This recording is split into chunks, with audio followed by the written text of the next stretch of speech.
నమస్కారం ఘంటారావానికి స్వాగతం. ముందుగా ప్రధాన అంశాలు.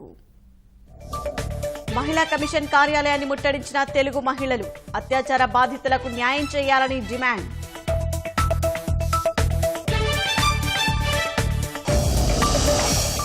వైఎస్ఆర్ జిల్లా మల్లయ్యపల్లె సచివాలయానికి తాళం, బకాయిలు చెల్లించకపోవడంతో గుత్తేదారు చర్యలు.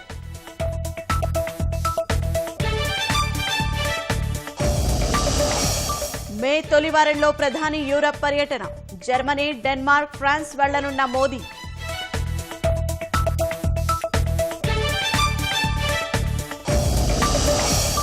ఢిల్లీలోని డంపింగ్ యార్డులో అదుపులోకి రాని మంటలు, దట్టమైన పొగతో స్థానికుల ఇబ్బందులు.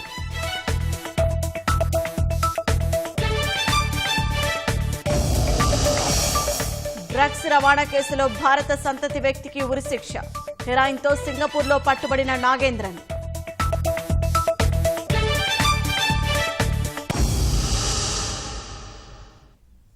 తిరుపతిలో ఓ యువకుడు దారుణ హత్యకు గురయ్యాడు. మంగళవారం అర్ధరాత్రి పళని థియేటర్ సమీపంలోని దాసరిమఠంలో ఈ ఘటన జరిగింది. హత్యకు గురైన యువకుడిని చందన్గా పోలీసులు గుర్తించారు. పద్మావతిపురానికి చెందిన జిమ్ ట్రైనర్ చెంచయ్య ఈ హత్య చేసినట్లు చందన్ సోదరి కబీలా ఆరోపించారు. కొన్ని రోజులుగా ప్రేమ పేరుతో తనను వేధించాడని, మా సోదరి జోలికి రావద్దని చందన్ హెచ్చరించడం వల్లే హత్యకు పాల్పడ్డాడని వాపోయింది. మీ ప్రాంతంలో ఒకరిని చంపబోతున్నట్లు 10 రోజుల ముందే చెప్పాడని, అయితే తన సోదరుడిని హతమారుస్తాడని ఊహించలేదని కన్నీటి పర్యంతమయ్యారు. దాసరిమఠం ప్రాంతానికి రావాలంటూ మంగళవారం సాయంత్రం తనకు ఫోన్ చేశాడని, వెళ్లి ఉంటే చంపేసేవాడని ఆందోళన వ్యక్తం చేశారు. రాజకీయ నాయకుల అండతో హత్య కేసు నుంచి బయటపడతానని చెంచయ్య చెప్పినట్లు కబీలా తెలిపారు. చందన్ హత్యపై తిరుపతి ఈస్ట్ పోలీసులు దర్యాప్తు చేస్తున్నారు. మా తమ్ముడిని నిన్న నైట్ చంపేశారు సార్. సో చంపిన వ్యక్తి వచ్చేసి చెంచయ్య అనే అబ్బాయి. ఆ అబ్బాయి వచ్చి ట్రైనర్ సార్. నేను జిమ్లో క్లయింట్గా జాయిన్ అయ్యాను, అప్పుడు పరిచయం అయ్యాడు. ఆ అబ్బాయి క్యారెక్టర్ కలిసి నేను 2 months వెళ్ళాను. దాని తర్వాత స్టాప్ చేసేశారు. తర్వాత అంటే ఆ అబ్బాయికి చాలా ఇల్లీగల్ యాక్టివిటీస్ ఉన్నాయన్నమాట. ప్రతి ఒక్క అమ్మాయితో మిస్బిహేవ్ చేస్తూ ఉంటాడు. ప్రతి ఒక్క అమ్మాయితో చాట్ చేస్తాడు, రూమ్కి తీసుకొని వెళ్తాడు, ఇలా చేస్తూ ఉన్నాడు. నువ్వు నాకు దక్కకపోతే నేను ఏమన్నా చేస్తాను, నీ ఫేస్లో నేను యాసిడ్ పోస్తాను, నిన్ను చంపేస్తాను, నిన్ను నేనే చంపుతాను, ఎవరు చంపకూడదు, అలా మాట్లాడి అలా బెదిరిస్తున్నాడు సార్. రీజన్ అది బెదిరించే కొద్దికి మా ఇంట్లో నేను చెప్తే మా పేరెంట్స్ వచ్చేసి వాడికి కాల్ చేసి, ఆ అమ్మాయి జోలికి అయితే మీరు రావద్దు, నేను స్టేషన్లో కంప్లైంట్ ఇస్తానంటే, నువ్వు ఏ స్టేషన్లో కంప్లైంట్ ఇచ్చినా నేను బయట రాగలుగుతాను, వితిన్ 5 minutes నేను బయట వచ్చేస్తాను.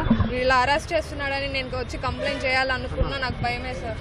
ఎందుకంటే నాకు ఇన్ఫ్లుయెన్స్ ఉందని చెప్పుకొని తిరుగుతూ ఉన్నాడు సార్. నాకు పొలిటికల్ సపోర్ట్ ఉన్నాయి. అంటే అబ్బాయి ఉండేది పద్మావతిపురం సార్. పద్మావతిపురంలో ఉన్న ప్రతి ఒక్క పొలిటికల్ వాడికి సపోర్ట్ ఉన్నారని చెప్తూ ఉన్నారు సార్. చెప్పాలంటే స్లిమ్ వరల్డ్లో ఉన్న ఓనర్ కూడా పొలిటికల్లో ఉన్న వాళ్ళే సార్. సో అక్కడ పొలిటికల్ ఉన్న వాళ్ళే, ఓయాసిస్ జిమ్ ఓనర్ వాళ్ళు పొలిటికల్ వాళ్ళే. వాడికి చాలా రౌడీ గ్యాంగ్స్ అంతా ఉన్నాయి సార్. యాక్చువల్గా అయితే నాకు ఎంగేజ్ అయింది సార్ పోయిన మంత్.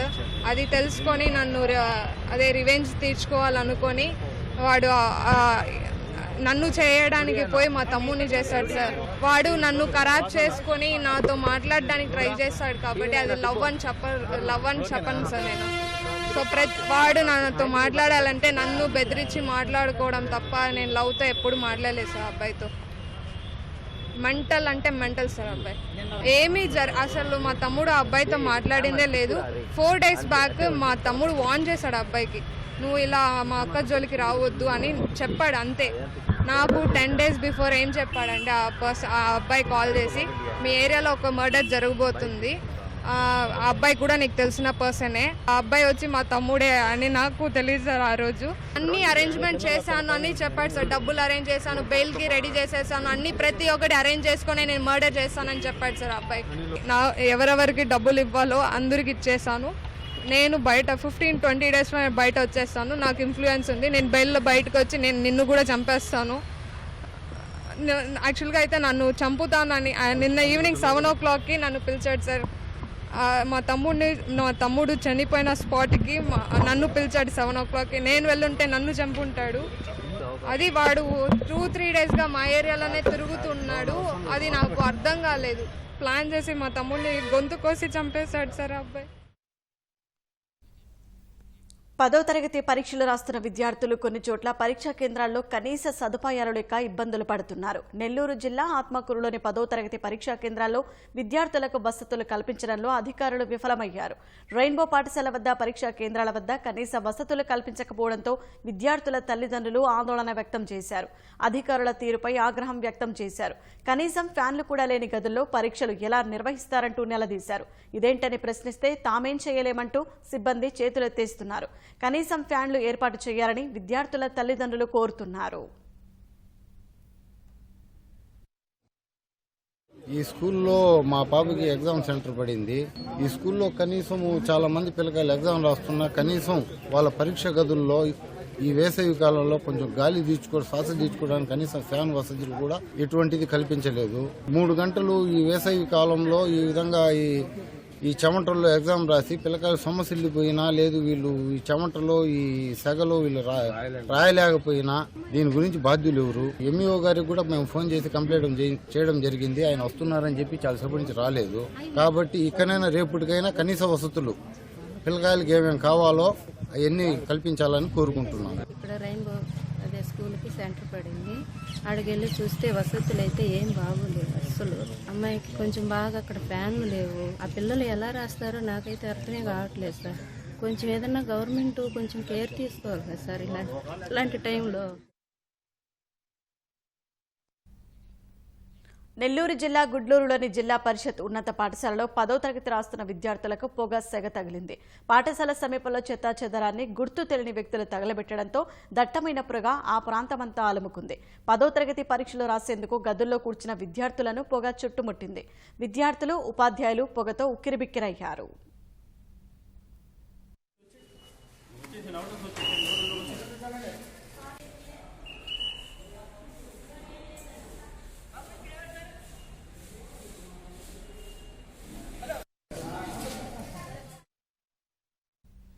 అనంతపురం జిల్లా ఉరవకొండలో మంగళవారం 2 వేర్వేరు ప్రాంతాల్లో విద్యార్థుల గొడవలు జరిగాయి. 10వ తరగతి విద్యార్థి నవీన్ను తోటి విద్యార్థులు తీవ్రంగా కొట్టారు.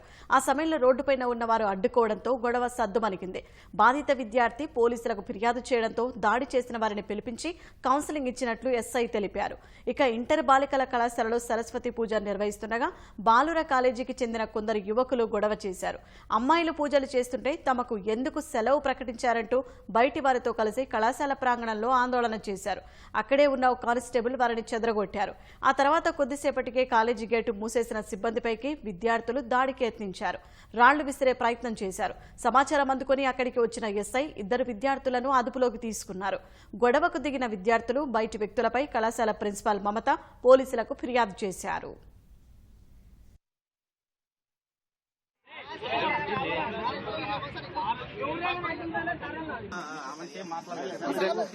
కాదు సార్, ఇతని క్యారెక్టర్ గురించి నీకు తెలిసే నాకు పిలిపించిన విన్ని అనవసరమైన రచ్చ చేస్తాను. ఇప్పుడు అమ్మాయిలు సరస్వతి పూజ చేసుకుంటే అనవసరమైన వీడియోలు తీసేది అన్ని చేస్తారని మాకు ఇబ్బంది అవుతుందని మేము ముందస్తుగా వాళ్ళకి సెలవు ప్రకటించినారు. అమ్మాయిల కళాశాల అమ్మాయిల సరస్వతి పూజ చేసుకుంటున్నారు. 2 కూడా ఒకే క్యాంపస్ లో ఉండడానికి న్యూసెన్స్ వస్తుందని సెలవుని ప్రకటించినాను. క్లాస్ వర్క్ సస్పెండ్ చేసినాను. ఏ ఒక్కరు కూడా కళాశాలకు రాకూడదు అని బాయ్స్ కి సర్క్యులర్ పోయింది. అయినా కూడా వచ్చి న్యూసెన్స్ చేస్తాను. ఆ అబ్బాయికి అసలు అటెండెన్సే లేదు. ఆ అబ్బాయి అసలు కాలేజీకే రాడు. నెల్లూరు జిల్లా కందుకూరి డిప్యూటీ డీఓ నిర్వాకం కార్యాలయ సిబ్బందిని అవాక్కయ్యేలా చేసింది.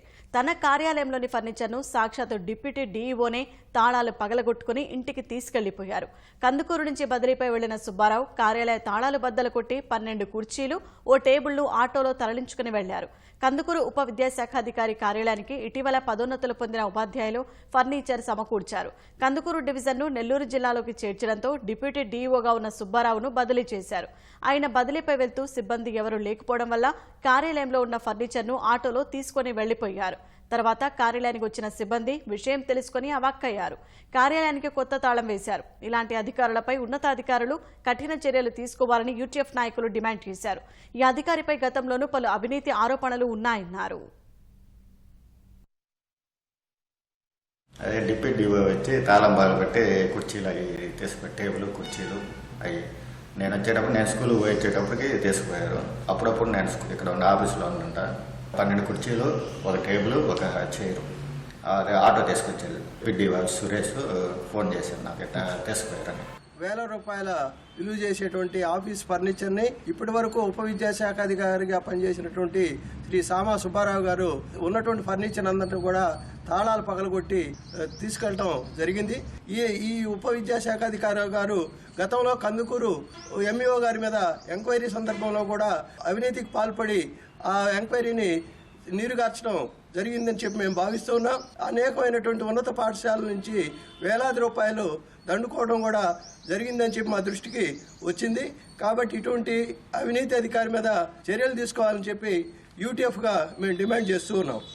ఈ ఫర్నిచర్ అంతా కూడా గతంలో ప్రధాన ఉపాధ్యాయులుగా పదోన్నతి పొందినటువంటి ఉపాధ్యాయులు, ఇతర ఉపాధ్యాయులు విరాళాల రూపంలో ఆఫీసుకు ఫర్నిచర్ చేకూర్చడం జరిగింది.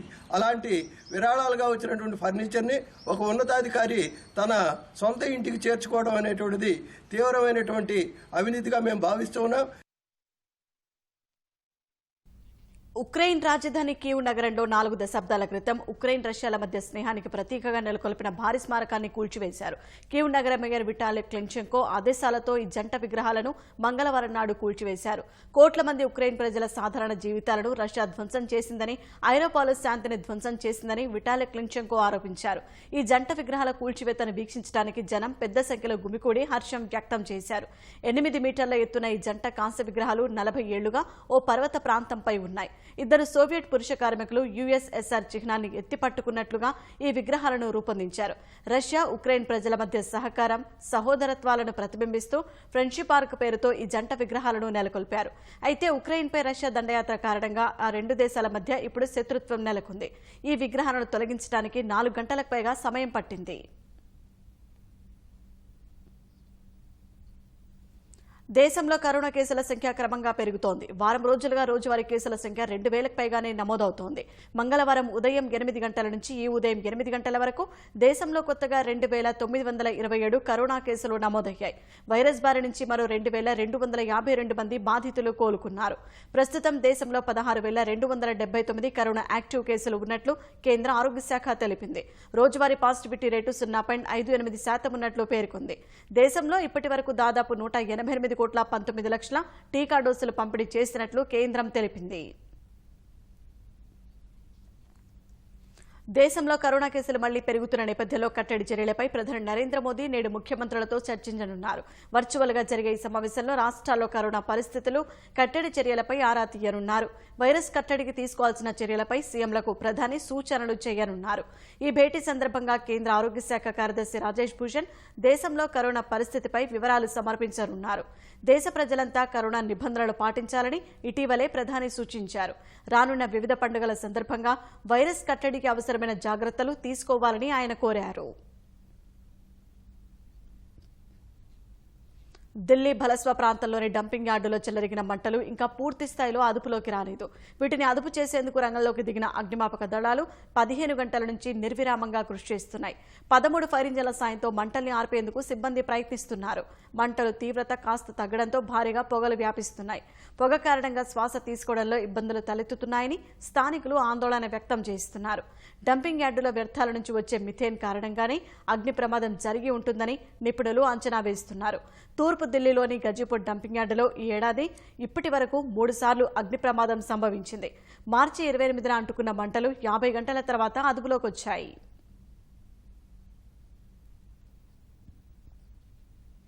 మాదక ద్రవ్యాల అక్రమ రవాణా కేసులో భారత సంతతికి చెందిన నాగేంద్రన్ ధర్మలింగానికి సింగపూర్లో ఈ ఉదయం ఉరిశిక్షను అమలు చేశారు. డ్రగ్స్ కేసులో పట్టుబడి 10 ఏళ్లుగా జైలు జీవితం గడుపుతున్న ధర్మలింగంను ఉరి తీసినట్లు అతడి సోదరుడు నవీన్ కుమార్ ధృవీకరించారు. 34 ఏళ్ల నాగేంద్రన్ ధర్మలింగం 2009లో 42.72 గ్రాముల హెరాయిన్ ప్యాకెట్ అక్రమ రవాణాకు పాల్పడుతూ సింగపూర్ అధికారులకు దొరికాడు. మరుసటి ఏడాది అక్కడి హైకోర్టు అతనికి మరణశిక్ష విధించింది. సింగపూర్ చట్టాల ప్రకారం 15 గ్రాముల కంటే ఎక్కువ హెరాయిన్తో పట్టుబడితే మరణశిక్ష విధిస్తారు. అతని మానసిక పరిపక్వతను కారణంగా చూపుతూ తీర్పును పునఃసమీక్షించాలని నాగేంద్రన్ పెట్టుకున్న దరఖాస్తులను కోర్టులు పలుమార్లు కొట్టివేశాయి. వాస్తవానికి గతేడాది నవంబర్ 10వ తేదీనే నాగేంద్రన్కు ఉరిశిక్ష అమలు చేయాల్సింది. అయితే కరోనా సోకడంతో తాత్కాలికంగా నిలిపివేశారు. 10 ఏళ్ల నుంచి క్షమాభిక్ష కోసం పెట్టుకున్న దరఖాస్తులన్నింటినీ సింగపూర్ కోర్టులు కొట్టివేశాయి. దీంతో షెడ్యూల్ ప్రకారం ఇవాళ ఉరిశిక్ష అమలు చేశారు. మలేషియాలోని ఇపో పట్టణంలో నాగేంద్రన్ అంత్యక్రియలు నిర్వహించనున్నట్లు కుటుంబ సభ్యులు తెలిపారు.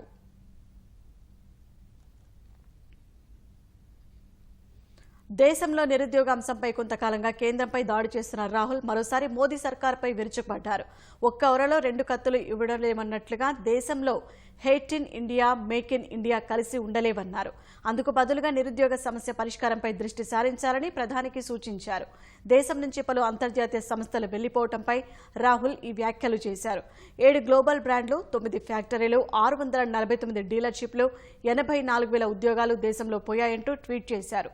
దేశం నుంచి అంతర్జాతీయ సంస్థలు సులభతరంగా వెళ్లిపోతున్నాయని ఎద్దేవా చేశారు.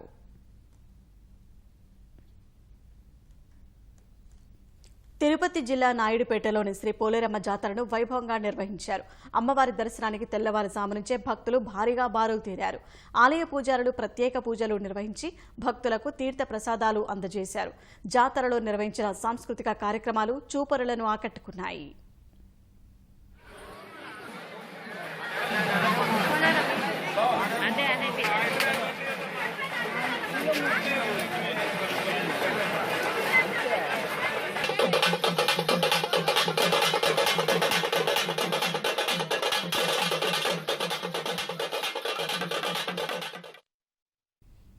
తిరుమల శ్రీవారిని తెదేపా ఎమ్మెల్యేలు దర్శించుకున్నారు. వీఐపీ ప్రారంభ సమయంలో ఎమ్మెల్యేలు గొట్టిపాటి రవికుమార్, ఏలూరి సాంబశివరావు, అనగాని సత్యప్రసాద్ స్వామివారి సేవలో పాల్గొన్నారు. దర్శనానంతరం రంగనాయకుల మండపంలో స్వామివారి తీర్థ ప్రసాదాలను స్వీకరించారు.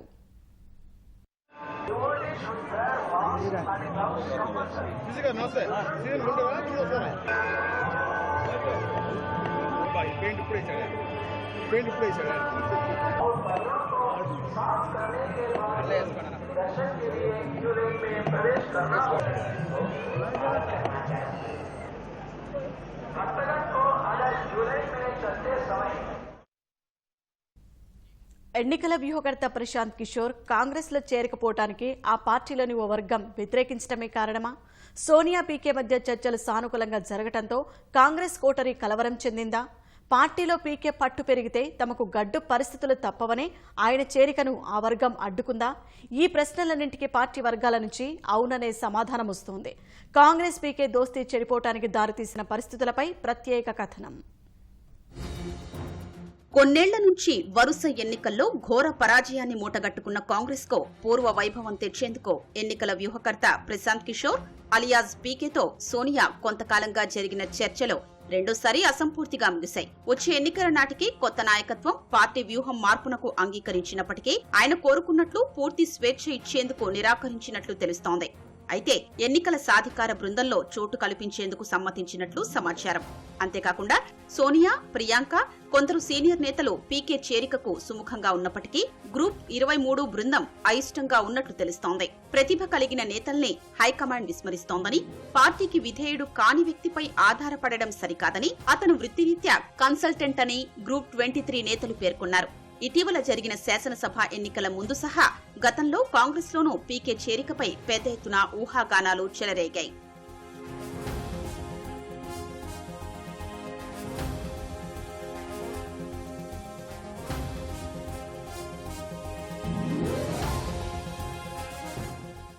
గత వారం 2024 సార్వత్రిక ఎన్నికల్లో పార్టీకి పూర్వ వైభవం తెచ్చేందుకు కాంగ్రెస్ అధినేత్రి సోనియా అధ్యక్షతన జరిగిన సమావేశంలో ప్రశాంత్ కిషోర్ కాంగ్రెస్ భవిష్యత్తు ప్రణాళికను వెల్లడించారు.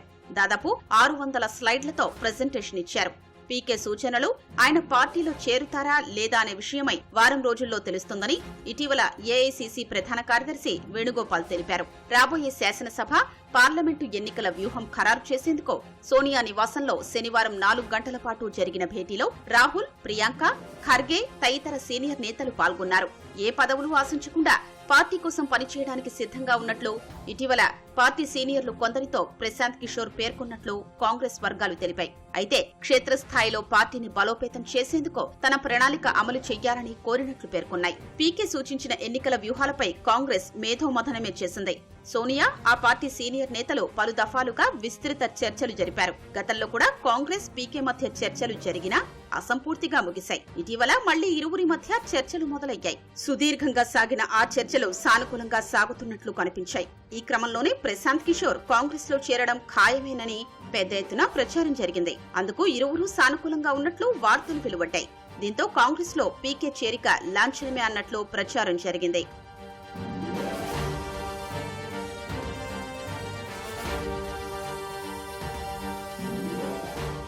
అయితే గత శుక్రవారం పార్టీ సీనియర్ నేతల బృందంతో సోనియా నిర్వహించిన కీలక భేటీ జరిగిన మరుసటి రోజే ప్రశాంత్ కిషోర్ హైదరాబాద్ వచ్చారు. తెరాస అధినేత కేసీఆర్ తో ఉదయం నుంచి రాత్రి పొద్దుపోయే వరకు చర్చలు జరిపారు. ఆ చర్చలు మరుసటి రోజు ఆదివారం కూడా కొనసాగాయి. తెరాస, పీకేకు చెందిన ఐపాక్ మధ్య వచ్చే శాసనసభ ఎన్నికలకు సంబంధించి ఒప్పందం కుదిరింది. అప్పుడే రకరకాల వాదనలు తెరపైకొచ్చాయి. కాంగ్రెస్ లో చేరేందుకు సిద్ధమైన పీకే తెలంగాణలో ఆ పార్టీకి బద్ధ శత్రువైన తెరాసకు ఎన్నికల వ్యూహకర్తగా పనిచేసేందుకు అంగీకరించడం ఏమిటనే అభిప్రాయం వ్యక్తమైంది. ఆ తరువాత నుంచి ఒక్కసారిగా పరిస్థితులు మారిపోయినట్లు తెలుస్తోంది. ఈ నేపథ్యంలో కాంగ్రెస్ లో పీకే చేరికకు సంబంధించి ఆ పార్టీలోని ఓ వర్గం గట్టిగా వ్యతిరేకించినట్లు సమాచారం. సిద్ధాంతపరమైన అంశాలే కాకుండా రాజకీయ ప్రత్యర్థులతో, ముఖ్యంగా బంగాల్లో తృణమూల్ కాంగ్రెస్, ఆంధ్రప్రదేశ్ లో వైకాపా, తెలంగాణలో తెరాసతో ఆయన సంబంధాలపై అనేక ప్రశ్నలు లేవనెత్తినట్లు సమాచారం. సోనియా ప్రత్యేక బృందం సభ్యులు దిగ్విజయ్ సింగ్, ముకుల్ వాస్నిక్, రణదీప్ సూర్జేవాలా, జయరాం రమేష్ తదితర నేతలు కొత్త వ్యక్తి అయిన ప్రశాంత్ కిషోర్ కు పూర్తి స్వేచ్ఛ ఇచ్చే విషయమై అభ్యంతరం వ్యక్తం చేసినట్లు పార్టీ వర్గాలు తెలిపాయి. కాంగ్రెస్, పీకే మధ్య చర్చలు అసంపూర్తిగా ముగియడానికి ఇరువైపులా విశ్వాసలోపం కూడా కారణమని తెలుస్తోంది. పీకే సూచనలు, సలహాలపై చర్చించేందుకు ఏర్పాటైన 8 మంది సభ్యుల బృందంతో ఇటీవల సోనియా జరిపిన చర్చలకు ప్రశాంత్ కిషోర్ ను దూరం పెట్టారు. పార్టీ పునరుత్తేజ ప్రణాళికతో సంప్రదించిన ఆయన్ను పూర్తిగా విశ్వాసంలోకి తీసుకోనందువల్లనే కీలక భేటీకి ఆహ్వానించలేదని పార్టీ వర్గాలు చెబుతున్నాయి.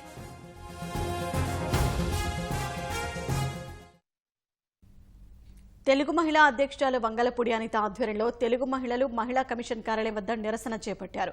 మహిళలపై జరిగిన దాడిలో ఎంతమందిపై చర్యలు తీసుకున్నారని, దీనిపై వివరణ ఇవ్వాలని మహిళా కమిషన్ చైర్పర్సన్ ను డిమాండ్ చేశారు. నిరసనలో విజయవాడ ఆసుపత్రి అత్యాచార బాధితురాలి తల్లిదండ్రులు పాల్గొన్నారు. ఆందోళనకారులను పోలీసులు కార్యాలయంలోకి అనుమతించకపోవడంతో తీవ్ర ఆగ్రహం వ్యక్తం చేశారు. తమను అనుమతించకపోతే వాసిరెడ్డి పద్మనే కిందకు రమ్మని చెప్పాలని డిమాండ్ చేశారు. మహిళలపై నేరాల మీద వినతి పత్రం అందజేసి వెళ్లిపోతామని చెప్పారు. తెలుగు మహిళల ముట్టడితో మహిళా కమిషన్ కార్యాలయం వద్ద తీవ్ర ఉద్రిక్తత చోటు చేసుకుంది. తర్వాత పరిమిత సంఖ్యలో సభ్యులను అనుమతించడంతో అనితతో పాటు మరికొందరు కార్యాలయంలోకి వెళ్లారు. మహిళా కమిషన్ చైర్పర్సన్ వాసిరెడ్డి పద్మకు విజ్ఞాపన పత్రం అందజేశారు. విజయవాడ ఘటన సహా అన్ని అత్యాచార ఘటనల్లో నిందితులను కఠినంగా శిక్షించాలని డిమాండ్ చేశారు. బాధితులను ఆదుకోవాలని కోరారు.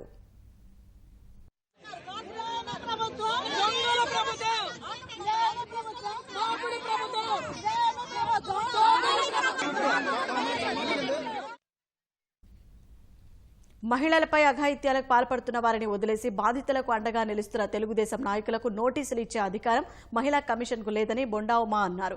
తెలుగు మహిళా నాయకులతో కలిసి విజయవాడ ఆసుపత్రి అత్యాచారం బాధితురాలి తల్లిదండ్రులకు 5 లక్షల రూపాయల ఆర్థిక సాయం అందజేశారు.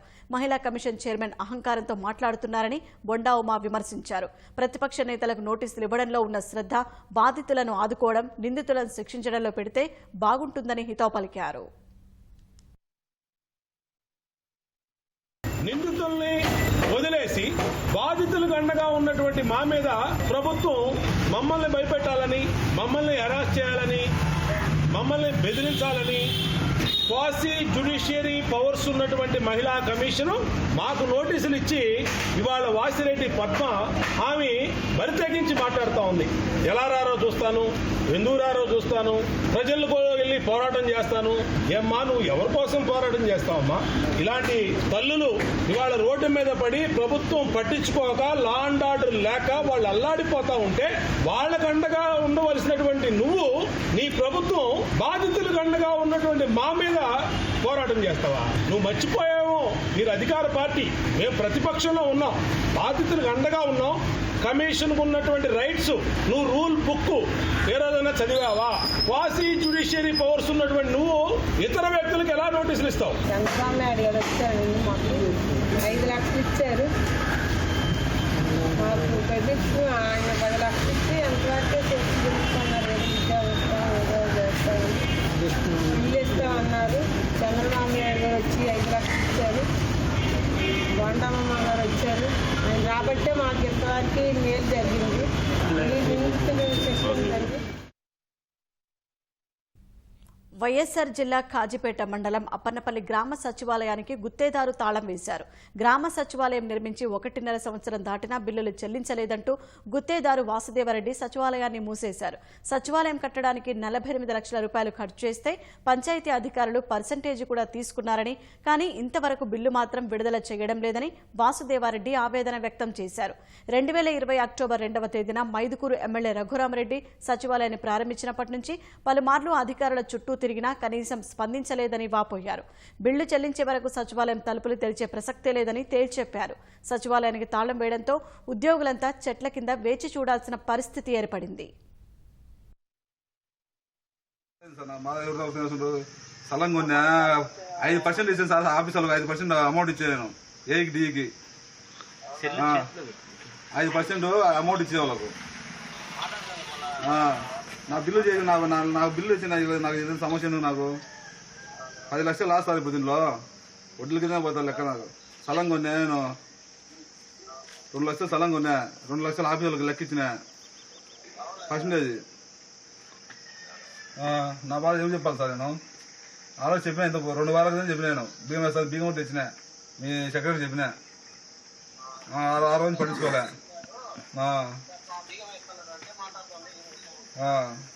అదే సార్, అర్థం కావాలి సార్. ఏం చేయాలి సార్?